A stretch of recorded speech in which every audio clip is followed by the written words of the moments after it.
Welcome to The Newsworthy. All the day's news in less than 10 minutes. Fast, fair, fun, and on the go. Thank you so much for listening. Today, what President Trump calls fake memos and why Facebook is under fire again. Plus, glow-in-the-dark cancer cells, 3D printed houses, and the dating apps taking it to court. All that and much more in less than 10 minutes. I'm Erica Mandy. Today is Monday, March 19th. You ready? Let's do this. So several things happened over the weekend in connection to the FBI and the Russia investigation. So a quick breakdown. First, on Friday night, President Trump again said, "You're fired," this time to the FBI's Deputy Director, Andrew McCabe, and it was literally 2 days before McCabe was going to retire with a full pension. President Trump tweeted that there were lies at the FBI and McCabe knew about it. But the Washington Post reports the firing happened after McCabe said that he's been keeping notes about his conversations with the president. Remember, this is the guy who worked with the FBI director that Trump also fired a while back, James Comey. President Trump is not a fan of either of them, and over the weekend, he suggested that all the notes both of them allegedly kept should be called, quote, fake memos. Trump tweeted that he never saw them take notes and they're just trying to help their own agendas. The president also went after the Russia investigation itself this weekend, asking why there were so many Democrats as investigators, some who specifically supported Clinton in the election. But others said, wait a minute, the guy running the investigation, Special Counsel Robert Mueller, is a known Republican. And one more thing, Trump's personal lawyer called on the investigation to end. So this whole thing has some top lawmakers from both parties saying, let's not force this investigation to end. And they actually encouraged the president to just let it be. There are some new questions about a company tied to the Trump campaign that may have gotten a hold of private information for more than 50 million users on Facebook. The New York Times and the Observer of London did an investigation about it, and now Facebook is saying, not cool, and kicked the company off the site. Facebook says the data firm called Cambridge Analytica first said a professor was just gathering info for academic research. But then apparently the company kept that user information for years and lied about it. And the Times says some of the investors and advisors for the company worked on the Trump campaign, which, by the way, says they never used that data. But this is not over. CNN says lawmakers in both the U.S. and U.K. are getting involved now, wondering if Facebook should have done more to stop this. The Attorney General in Massachusetts says her office is even opening an investigation. Stay tuned. It was expected, but now it's official. Russian President Vladimir Putin will lead Russia for another 6 years. He won the election there this weekend by a lot. But some say it's not really a win, that there's too much corruption. The BBC reports election monitoring groups said there were things like voting papers in ballot boxes before the polls even opened, and webcams at the polling stations that were often blocked. There are even videos that appear to show officials stuffing ballot boxes. But the Russian government says no major problems were reported. Oh, and Putin's main opponent was banned from the election for alleged embezzlement. The opponent said the Russian government made it up and is corrupt.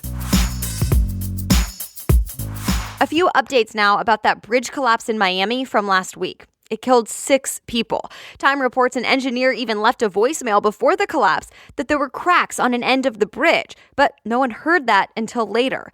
That said, the engineer didn't think the cracks would compromise the bridge, so it's still not clear if they did. Also, officials said workers were doing a stress test on the bridge when it collapsed. And experts told Time magazine it is possible that if they tightened the steel cables too much, the bridge would buckle. The actual cause, though, is still not clear, or at least it hasn't been released yet. And another quick update, this one from Austin, Texas. There was another explosion. That makes 4 in just 3 weeks. Remember, there were a few packages that have already exploded on people's front porches, and police think they're all connected. The AP says 2 more people were hurt in another one last night, but those people should live. Police have not said yet if this 4th one is actually connected, but more details are expected to come out today. And police are still warning people in Austin to stay away from any unexpected packages that show up at their front doors. All right, other things people may be talking about today. New research could lead to cancer cells that glow in the dark. Yes, CBS News reports doctors are experimenting with fluorescent dyes that will only attach to cancer cells in the body. Why would they do this? Well, it can be tough for doctors to make sure they got all the cancer out during surgery. Apparently, the good and bad tissue can sometimes look the same. The glow-in-the-dark dye, though, would only attach to the bad stuff. It's not mainstream at this point, but it is on its way. The process is in late-stage studies, and the company Johnson & Johnson already invested millions. You've probably heard about 3D printing, but what about a 3D printed house? Well, it's real. The Verge reports a startup called Icon came up with a way to use a 3D printer to build a single-story cement house. It would only be about 650 square feet. But get this, it would only take 12 to 24 hours to build it, or should I say print it. So, of course, this doesn't actually look like a computer printer or something like that. It's machinery that gets programmed to pump out concrete in a certain way. The best part? If all goes according to plan, the company will 3D print homes for a community in El Salvador. And who knows how many more people will get that housing in the future. Experts have said this could even be used to house people after a natural disaster because you can build them so quickly. The company that owns both Tinder and Match.com is suing its competitor Bumble, another popular dating app. Recode reports the lawsuit is for patent infringement. In other words, the Match people say Bumble copied them illegally and stole secrets. Tinder claims that Bumble stole its Swipe to Connect feature that it has a design patent for. By the way, Bumble was started by one of Tinder's co-founders. At last check, Bumble has not responded to these allegations. And all of that said, Recode reports it's not really unusual for tech companies to sue each other. BlackBerry apparently just sued Facebook last week. It could take a while before we know how all of this turns out. Black Panther did it again. For the 5th weekend in a row now, the superhero movie took the #1 spot at the box office. And the AP reports Black Panther is the first movie to do that, to get #1 5 weekends in a row since the movie Avatar nearly 2 decades ago. If you bought a Powerball ticket in Pennsylvania, you'll want to check the numbers because a ticket sold there won. Big time. It's worth $456.7 million, the 8th largest jackpot in the game's history. CNN says 3 other tickets sold in California, Missouri, and Texas matched all the numbers except the Powerball. But remember, your chances of winning the jackpot are very low. 1 in 292 million. Sorry.